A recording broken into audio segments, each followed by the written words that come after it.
Meditation नंतर पहाटे ब्रह्ममुहूर्ताच्या 4:45च्या meditation नंतर मला तो फोटो सापडला. मला समजत नव्हतं मला हा फोटो का सापडला, पण तो फोटो तुम्हाला दाखवायचा होता म्हणून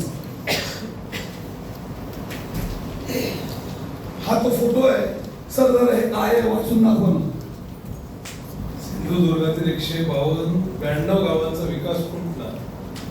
पेपरमध्ये एक बातमी आली अचानक. हा सिंधुदुर्गातला पुढारी तरुण भारत, तिकडच्या पेपरमध्ये बातमी आली सिंधुदुर्गातील 192 गावांचा विकास.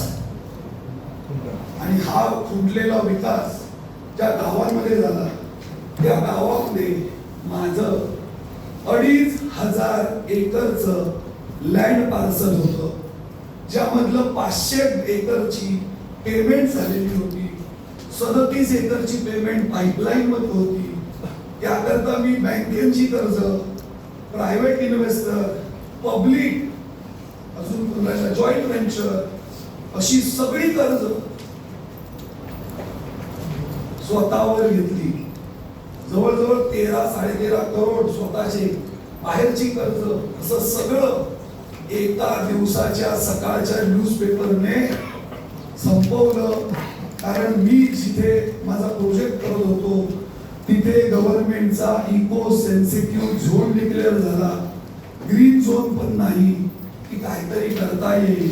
हा एक असा इको सेन्सिटिव्ह झोन होता त्याच्याबद्दल सरकारला, पर्यावरण मिनिस्ट्रीला, केंद्राला कोणालाच काही माहित नव्हतं. परंतु उद्योजक म्हणून माझा प्रकल्प ठप्प झाला. कसं आहे, प्रकल्प ठप्प होणं म्हणजे तुमचा इनफ्लो बंद होणं, बट आउटफ्लो तुमचा staff, salary, office, rent, light bill, travelling, तुमचं घर हे चालूच होतं. नशिबाने माझे वर्सटाईल बिझनेस होते. मी काही काळ तक धरू शकलो, पण नंगा नाहकाच्या तरी हिमाने इतबार एक प्रयत्न केला. आम्हाला जेव्हा कळलं की हे शक्यच नाही तर 272 बुकिंग होते माझ्याकडे, ज्यापैकी 183 बुकिंगना मी सव्याज पैसे दिले. आम्ही पेपर डिक्लेअर केलं की हा प्रकल्प जरी झाला नाही तरी माझ्या सर्वसामान्य कोकणी माणसाला आपण फसवायचं नाही. तुम्ही जे पैसे बँकेत ठेवले असते तर बँकेत तुम्हाला 6% व्याज मिळालं असतं. मी तुम्हाला 9% व्याजाने पैसे देतो, तुम्ही पैसे परत घ्या. कारण माझ्याकडे तेव्हा पैसे होते. पैसे दिले, लोकांनी घेतले, पण काही लोक म्हणाले जमिनीचा भाव तर 4 वर्षात, आम्ही घेतली तेव्हा ₹1,00,000 गुंठा होता, आता 2.5 झाला. म्हणजे आमचे पैसे आता हाव कोणाची? मी सांगतो व्याजाने घेऊन जा. त्यांनी सांगितलं नाही पारकर साहेब, तुम्ही एक सज्जन उद्योजक आहात आणि कोकणातले आहात, तुमच्या बरोबर आम्ही उभे आहोत. काय होतं 2014, 15, 16 नोटबंदी, जीएसटी, रेरा, कन्स्ट्रक्शन लाईनची आमचा अभिमान आहे की कन्स्ट्रक्शन लाईन मध्ये एक असा मराठी माणूस आहे की तो एवढी सगळी वादळं झेलली आणि फक्त मित्राच्या साथीने उभा राहिला. अजित मराठे आणि आमचे सावंत साहेब एक जोरदार टाळ्या निर्माण केला. म्हणून आरोप संपले नाही, समजून घ्या. झालं असं, आभाळ फाटणं म्हणजे काय? कोण 80 लाखावर वाढला? माझ्या प्रोजेक्ट मध्ये माझा त्या दिवशीचा एका दिवशीचा लॉस हा 600 कोटी रुपये होता. आणि मग मला पटलं, माझी आई बोलते ती खरी आहे, साला दगड आहे. 600 कोटी गेले. पण मी बायकोला विचारतो जेवणात आज मच्छी का नाही आणली, मला अंड्याची कधी आवडत नाही. बायको म्हणाली हा नर्मदेतला होता नाही, भयानक आहे काय. मी म्हटलं माझे आदर्श शिवाजी महाराज आहे आणि शिवाजी महाराजांचा चेला म्हणजे लोकमान्य बाळ गंगाधर टिळक यांच्या स्वतःच्या लेखणीने लिहिलेला त्यांचा शब्द आहे. जेवढी अडचणी असतील तेवढे येऊ दे. या सर्व अडचणींच्या छाताडावर पाय देऊन उभा राहिल्याशिवाय मी मला नाही. जर स्वतंत्र करायचं असेल भारताला तर मला हे करावं लागेल. आणि जर माझी कंपनी ही माझं अपत्य असेल तर मी माझ्या मुलाला मरायला देईन का? हा, जे बापाने केलं तेच मी केलं. मी एवढे वर्ष लढत राहिलो. पण दुर्दैवाने एक असं संकट आलं, करोना. की करोनामधनं तुम्ही मी घरातून बाहेर पडलो का? 2 वर्ष मी नाही पडलो. डॉक्टर आहे मी, आम्हाला पास होते. पण घरचे तर सोडायला पाहिजे. मी 2 वर्ष कोकणाकडे गेलो नाही आणि त्या कोकणात आगोळी उठली. पारकर पळालो आणि पारकर पळालो म्हणून मागे पुढे काही विचार न करता त्यात कोणता तरी करोनामध्ये एक आमच्यातला वृद्ध माणूस वारला तर त्याच्या मुलाने तर पण घेतला. माझा बाप नेलो, आता तुझे पैसे नको, माझा तुझी जमीन नको, माझ्या तुका जेलमध्ये घालतो नाही. आणि ती केस रजिस्टर्ड झाली. माझ्यावर 420 ऍक्ट लागेल ही भीती होती. मला पोलीस स्टेशनला बोलवलं गेलं. मी पोलीस स्टेशनला माझ्या सर्व दफ्तरांशी गेलो की हे माझे पेपर, हे माझे पैसे, सगळे पैसे आहेत, काय काळजी करू नका, जमिनीत पैसे. त्या आयोने विचारलं 10 लाख देतोस तो सोडतो, नाही तर लय भारी पडेल. माझी पोलीस स्टेशनला जायची पहिलीच वेळ. त्याच्यात लालबाग परळ कोणाच्या बापाला ऐकत नाही. त्याने सांगितलं 10 लाख देतो तो सोडतो. मी म्हटलं येड्या, आज 10 असते तर तुला देण्यापेक्षा प्रत्येकाला 1-1 लाख देऊन 10 लोक गप केले असते. करोनामध्ये सगळ्यांची अवस्था काय, कोणाला काय चुकली का? आणि मी काय ब्रह्मदेव का? घरात असलेली नसलेली शिल्लक बायकोच्या दाखीने फुकून झालेलो 10 लाखांना उठून. पण यावेळी त्या पोलिसाने या एका गोष्टीचा इगो हर्ट केला. त्यातला जयकांत शिकरे जागा झाला आणि त्याने माझ्यावर MPID चा गुन्हा नोंदवला. MPID म्हणजे टाळा मोक्का असं जे सेपरेट न्यायालय असतं तसं MPID न्यायालय, विशेष न्यायालय, ज्याच्यामध्ये DS कुलकर्णी 7 वर्ष जामीन नाही. त्या गुन्ह्याला जामीन नाही. लोक 5-5, 4-4 वर्ष सडतात. पण एक कोणतरी शक्ती चांगल्याच्या मागे उभी राहते. कदाचित माझे आई वडील असतील, कदाचित माझे सद्गुरू श्री स्वामी समर्थ असतील, कदाचित माझे आदर्श छत्रपती शिवाजी महाराज असतील.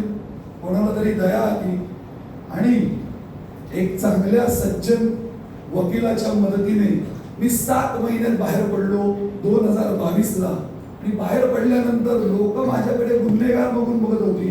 पण माझी अवस्था अशी की ज्या मुलीवर बलात्कार झालाय समाज तिलाच दोष देतो. मला बलात्कारित मुली सारखं वाटलं, कारण मी कोणाच्या नजरेला नजर देत नव्हतो. चांगली लोक बोलवत नव्हती, कोणाच्या लग्न समारंभाला जाता येत नव्हतं. आणि असं असताना जी 4-5 मंडळी माझ्या सोबत उभी राहिली, जी म्हणाली नाही हा माणूस बरोबर आहे, त्यामध्ये निलेश मोरे आहे. एक जोरदार टाळ्या. समजून घ्या, मी उद्योजक हे जे व्यासपीठ आहे ह्याच्या मला वाटतं पर्व 3रा का 4थाला आपण भेटलो. आणि त्या वेळेपासून आजपर्यंत एक मराठी लोकांसाठी झटणारा हा माणूस आहे. आणि याने स्वतः काही स्वतःच्या स्वार्थासाठी केलं नाही. तर मी उद्योजकचे लाईफ टाईम मेंबर सगळ्यांनी नक्की व्हा. कारण ऍड आहे, स्पॉन्सर आहे, येतो ना मी त्यांच्याकडे. मी ठरवून बोलत नाही, त्यामुळे पेपर लागत नाही. मध्ये तोडलं गेली कुठे होतो त्याच्या आधी 1 लाख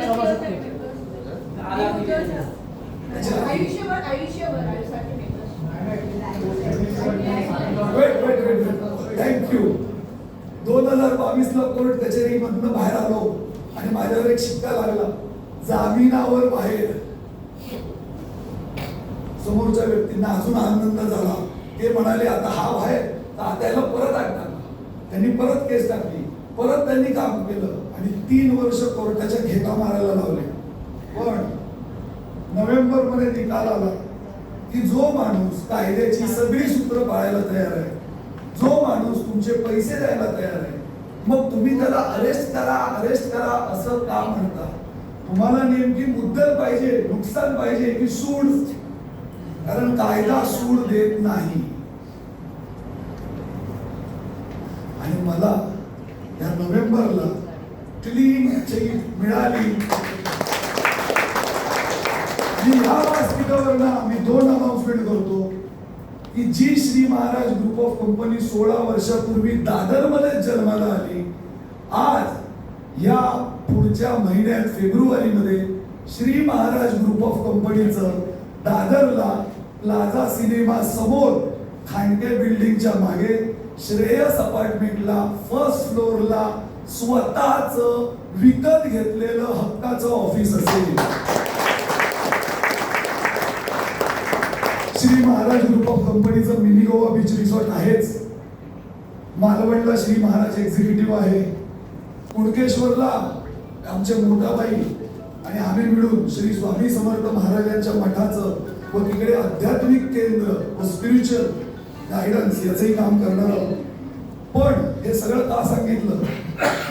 त्याच्या मागे एकच उद्देश आहे, समजून घ्या. एक दिवस मी सुद्धा तुमच्याच सारखा इथे बसलेला होतो. माझ्याकडे तर अशी गोष्ट होती की मला काही करायची गरज नव्हती. फक्त एक गोष्ट होती, वेळ. वेळ वेळात मराठे वीर दौडले साथ नाही एक साथ. आपण सगळे एक साथ. मराठी उद्योजक, मराठी माणूस उद्योग करू शकतो हा फक्त विश्वास कायम ठेवला आणि या गुरुजनांच्या आणि निलेश सारख्या चांगल्या माणसाच्या सानिध्यात राहिला तरी तुमच्या आयुष्याचं सोनं झाल्याशिवाय राहणार नाही. मी एका माणसाचा उल्लेख केला नाही तर ती कृतज्ञता असेल. कारण जेव्हा मी जेलमधनं बाहेर आलो तेव्हा हा जेलमधनं बाहेर आलेला माणूस आहे, हा काम करेल, विश्वास ठेवण्याच्या लायकीचा आहे की नाही हे माहीत नसताना माझ्या एका मित्राने, जो एकेकाळी वेंडर होते, मी कंपनीचा सीईओ असताना, त्याने माझ्यावर विश्वास ठेवला आणि तोही मराठी. आणि त्या मराठी माणसाचं नाव आहे डॉक्टर सागर जोशी, ज्यांच्या कंपनीत ज्यांच्या ऑफिसमध्ये आपण बसलो आहोत. ही व्यक्ती करोनामध्ये 2021 मध्ये सर्व कंपन्यामधनं असताना 1100 करोडचा टर्नओव्हर करणारा एकमेव मराठी माणूस म्हणजे सागर जोशी. सागर जोशींची हेड ऑफिस फॅक्टरी ही मीरा रोड म्हणजे ठाणे डिस्ट्रिक्ट मध्ये आहे.